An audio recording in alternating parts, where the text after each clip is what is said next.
It was just one of the most tragic days. I've never seen something like this in my life. Windsor's Lebanese community is reeling in the wake of a massive blast that shook Beirut, killing more than 100 people. People don't understand, so I wanted to take this opportunity to educate people, because I mean, before I was thrown into this autism world, I didn't understand either. This young girl with autism struggled to keep her mask on at a Disney store, so she and her family were asked to leave. Now her mom is speaking out. A live look outside right now. Windsor-Essex comfortably cool. Our high today was 23 degrees, a big swing from those high heat days we've been dealing with in the last couple of weeks. How long does this last though? Colette Kennedy tells us all tonight. I'm Chris Ensing, thanks for joining us. Devastation in Beirut. At least 135 were killed, 5,000 people wounded in an explosion. Here in Windsor-Essex, many families are struggling with what and how they can help relatives in Lebanon. Stacey Janzer is following the story. Stacey, how are the people doing? Well, Chris, they say they feel somewhat helpless. I spoke with a man who was born in Beirut, not far from where the blast happened. This time last year, he was actually in Lebanon visiting family. He says all he could do once he saw the video of the blast was pray. A couple of my uncles were hurt in the accident. A lot of them had property damage. My aunts were at work. It was scary. It was absolutely horrifying. We didn't know what was happening. We couldn't contact anybody. We didn't have everybody accounted for. So it was absolutely one of the scariest days I've ever had. There's nothing more right now that I want to do than go to Lebanon. Every year I go to Lebanon. You know what? Thank God for social media. WhatsApp blew up, and so we were able to try to link in and try to make sure everybody was okay through WhatsApp, which was really convenient. The phone lines were obviously jammed, but it was good like that, and we didn't hear right away all the information until later on in the evening, so it was just a very stressful day. And the more you see the videos and the more we were on social media, the more horrified we were becoming, and especially the insecurity of not knowing what happened. Right now in Lebanon, it's a very tense political climate, and they're going through a hyperinflation, economic downturn, political protests, war with Israel just a week ago between Hezbollah. We really didn't know what was happening, and to see a bomb of that magnitude go off, it looked like Hiroshima. It looked like the apocalypse visited Beirut. It was by far one of the scariest things I've ever seen in my life, and it broke my heart. I started praying. I didn't know what else to do. I don't know how someone could see that and not. It looked like the end of the world. We also spoke with Ali Rumi. He took his mother to the airport about 10 days ago so she could fly into Beirut to visit some ailing family members. Now, he says she's okay. Her home is about 10 kilometers away from Beirut, but that blast was so strong that it shattered her windows. They're telling people right now in Beirut, if you have a house in the village and you reside in Beirut, they actually ask you to go and depart there because the fumes out in the world right now are not good, especially because there was a firework factory. They weren't made fireworks. They were just pieces to a fireworks, like very explosive pieces, obviously. And the fumes out in the air right now are not good. So they're asking people to evacuate, and they're asking people to wear a mask 24/7, no matter where you are. Even if you're in your car, outside, walking on the street, no matter where you are, wear a mask because the fumes in the air right now are not good for you. Just imagine all the descriptions that people have been given, the videos that we've been watching, just absolute devastation. What more do we know about the actual blast itself, Stacey? Well, right now the cause is officially unknown. Initially, there were reports of an explosion at a warehouse that held fireworks, and then there were reports of a highly explosive material, ammonium nitrate, which was seized years ago on the port that blew up. Now, that chemical has been found here in Windsor-Essex, used on farms to help plants grow, but because of its volatile nature, it's not used as much anymore. It's become very heavily regulated over the last 10 years, and as a result of that, fertilizer manufacturers have come up with more stable formulations that were as effective for farm use, but weren't as volatile and as tricky to store. For those looking to support the people of Lebanon, there will be a vigil by the riverfront Friday at 7. Hadid and some of the other organizers are asking those in attendance to bring a mask, bring a candle, and make sure to physically distance because we are still in a pandemic. Chris. That's the big part of this as well. What we're dealing with as people are trying to grieve such a tragic loss. Thanks to Stacey. The CBC Stacey Jazz are live tonight. More community support for the people of Lebanon. St. Peter's Maronite Catholic Church put out a statement today saying in part, so many Lebanese Canadians and members of our Lebanese parish are very worried about their loved ones back home. We have parishioners who have family members who lost their homes in Beirut and were also wounded. Now, there are still people missing and the rescue and search teams are still trying to locate them. Tomorrow night, the church is holding mass for the victims and wounded. They're asking people to donate to St. Peter's or to the Lebanese Red Cross if they want to help. Now, a state of emergency has been declared in Beirut following the blast, and the Lebanese government is calling the explosion a catastrophe. Rebecca Collard has more on the aftermath. I'm very close now, about 500 meters away from Beirut's port, and it's been more than 24 hours since this explosion took place, and there are still volunteers just cleaning up the rubble and glass off the streets. It is just absolutely a disaster still down here. In the distance, I can hear ambulances. We understand that search and rescue crews are still going through buildings in this massive radius that has been affected by this blast, looking for people that might be injured and trying to take them to hospitals here in Beirut.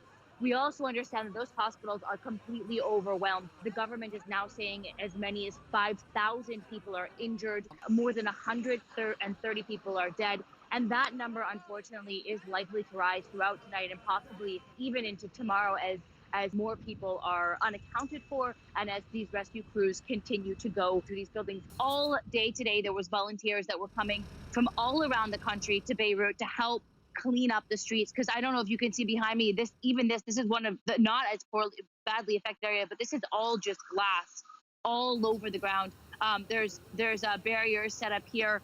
There's down the street, there's many shops that have their windows smashed out, and even apartments in this neighborhood, which is about 4 kilometers away from the blast site. And a lot of people I'm talking to are saying they absolutely blame the government, and they plan, as soon as this rubble is picked up, that they're going to be back in the streets protesting, because they say this is the sort of mismanagement and corruption and neglect that they've been suffering for decades, and they're not going to stop their protests. They're going to continue on. Rebecca Collard, CBC News, Beirut. Now we turn to the latest on COVID-19 in the agri-farm sector. The province confirmed that so far Ontario Health has tested 47 farms in Windsor-Essex. 30 of those farms were done through on-site testing. 17 of them were at the Agri-Farm Assessment Centre. It's important to note that these numbers, they don't include testing by public health officials, just Ontario Health. And that's either done by the province and Erie St. Clair LHIN. Now, as for the emergency medical assistance team, they've been here for about a month on the ground, and they're overseeing isolating farm workers. We're also learning more about the experiences of migrant farm workers here in southwestern Ontario, where more than 1,000 people in the agri-farm sector have tested positive for the virus. And some of those workers are now speaking out about their living conditions. They say that their rights are being violated. Ellen Morrow has a story. Luis Gabriel Flores contracted COVID-19 at an Ontario farm and says his employer fired him for speaking out about conditions there. We worked 16 hours a day, he says. The housing conditions weren't good. Some workers now say their employers are confining them to the farms where they work, asking them to sign agreements that prevent the workers from leaving even to get groceries or go to a bank to send money back home. Dijeron que no íbamos a salir para ningún lado, pero llegaba una tiendita y nos daba las cosas al doble de lo que costaban.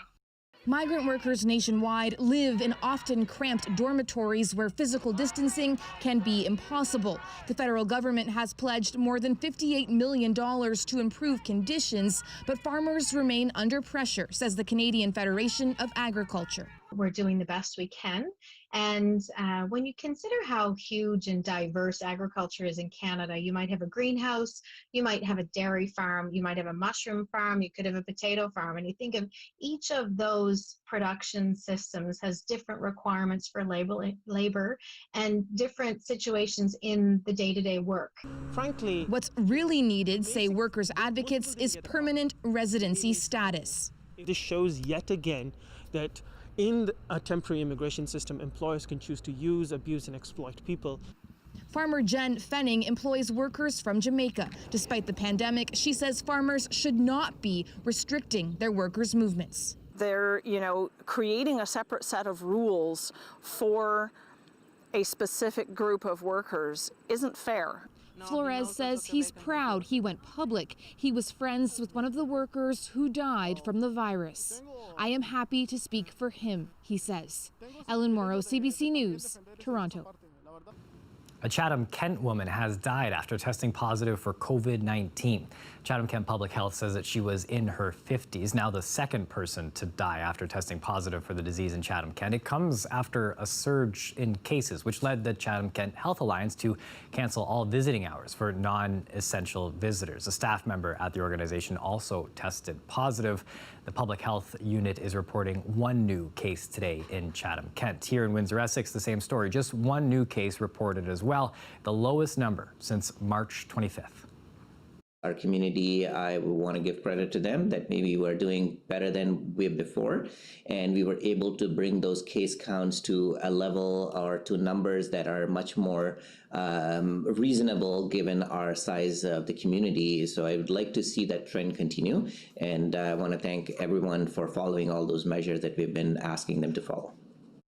Windsor-Essex still has the highest rate of the disease per capita in the province. Ahmed says that the data will be reassessed later this week, and by Friday we could get an update on moving into stage 3.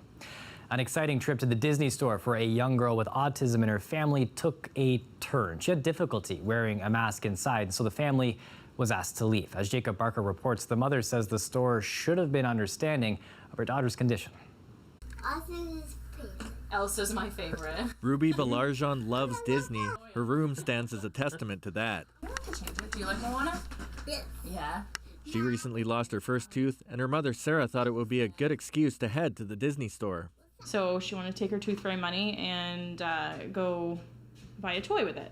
So earlier this week, they took the 2-hour trip from Windsor to London to visit the shop.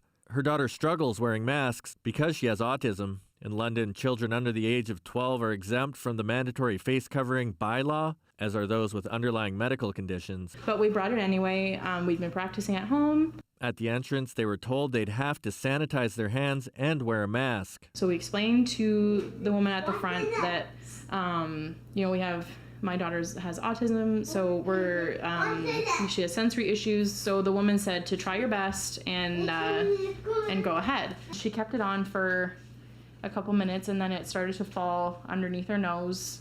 So we kept trying to fix it. The family says it was approached by several staff members, informing them Ruby must wear a mask. Balarjan says she explained her daughter's circumstances each time, but as she found out, it was not up for debate. Yes, she says, I know people on the spectrum, so they can wear a mask, so she should as well. What they don't understand is she's 6 years old. She's, even at that age in general, if you're a typical child, it's hard to wear. So for her, it was, a whole other issue. Even so, they tried to keep the mask on, but eventually it came off altogether, and a staff member told them they had 5 minutes to make their purchases and leave the store. Balarjan says she wanted to make the incident public to raise awareness. So I just want to, take the platform that I do have and, tell people to educate themselves, ask questions. We will answer them if you ask. We did ask Disney about the incident, and a spokesperson said all of their stores require people to wear face coverings, and they regret the family was disappointed. Balarjan says the store has invited the family back, but she says that's not enough. I think an apology would have went a long way, and even just, we're speaking to the staff and educating them, and they didn't do that. Jacob Barker, CBC News, Windsor. There's growing pressure on the Ford government to rethink its plan for back to school in September. One of the big concerns is class sizes in kindergarten and elementary school. Now, they're not capped at 15 like high school. While the Premier says that he's following advice from experts, many point out that the recommendations from Sick Kids Hospital noted the importance of smaller class sizes. If it was up to all of us, we'd have 5 kids in a classroom. But in saying that, we have the lowest amount of kids in JK in the country.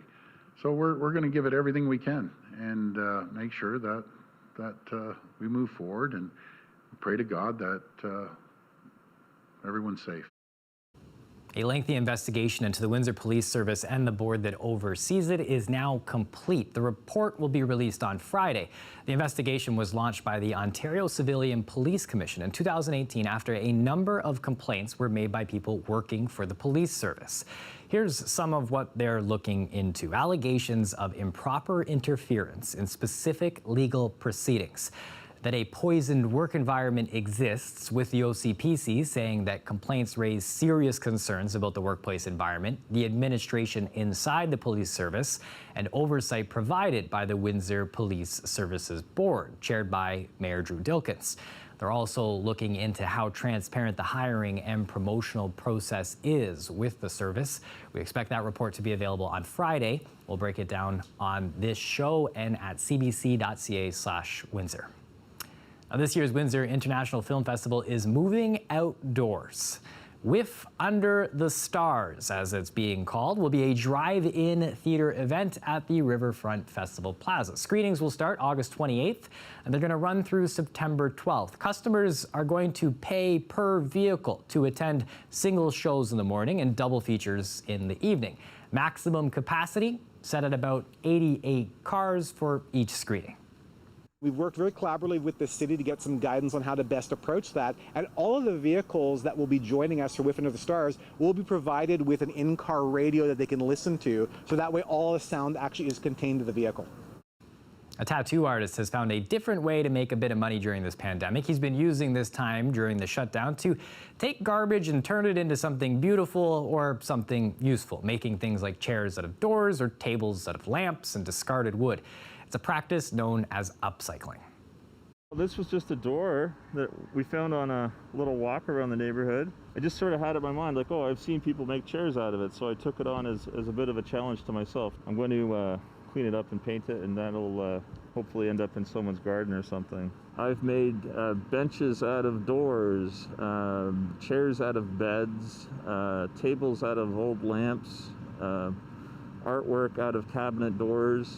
I mean, the potential is there for anything. Most people are quite content with just, trucking it to the road and buying a new one. I mean, that's just the nature of our society. The nice thing for me is when they do throw away that stuff, the material that I'm using to make things is fairly inexpensive because you don't have to buy it. But it's a lesson too that I hope to impart on my kids, waste not, want not kind of thing. A neat way to approach some of the junk that we see around the city. A cool down this week. Not as warm as it once was, but not exactly sweater weather either. Colette Kennedy has all of the details coming up in her forecast next.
A story now that sounds a lot like the Tom Hanks movie Castaway, but this one has a much quicker ending.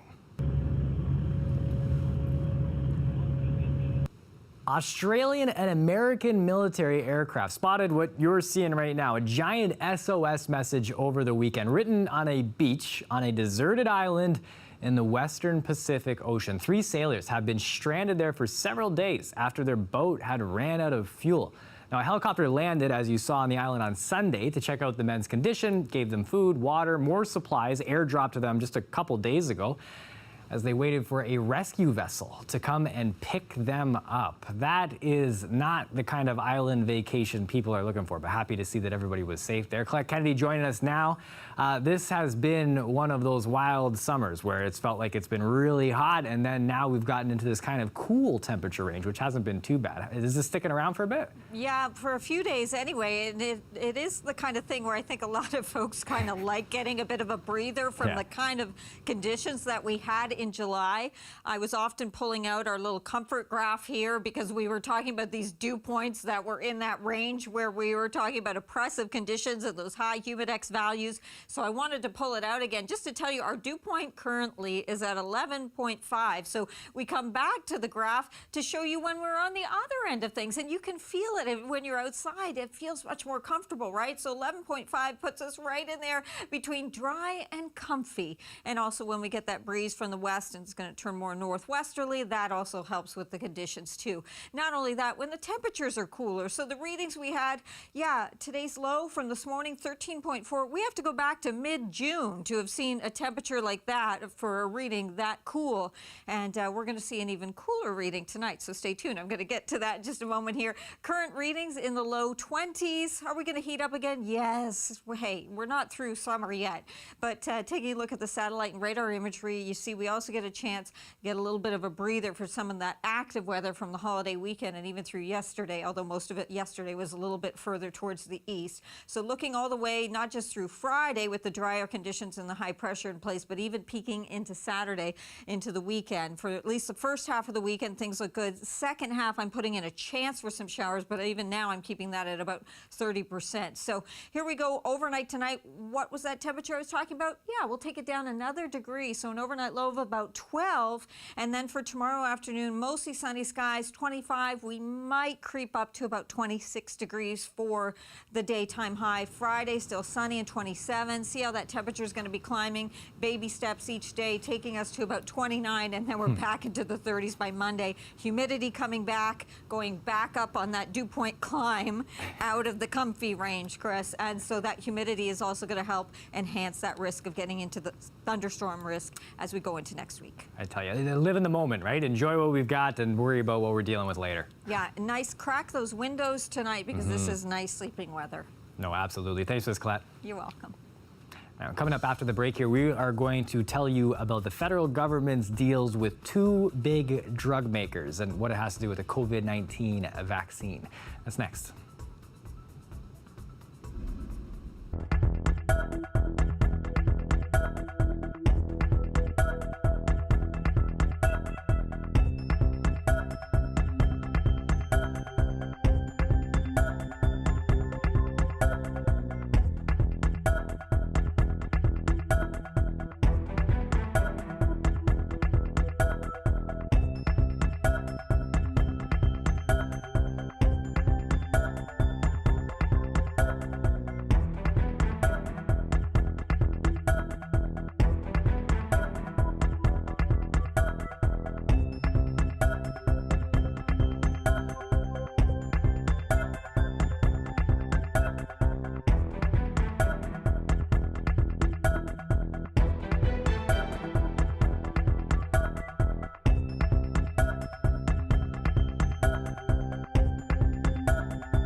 The federal government has signed deals with two big drug makers to help secure millions of doses of COVID-19 vaccines. Now, the agreements are with Pfizer and Moderna. Both are already working on vaccines for COVID-19. Evan Dyer with more.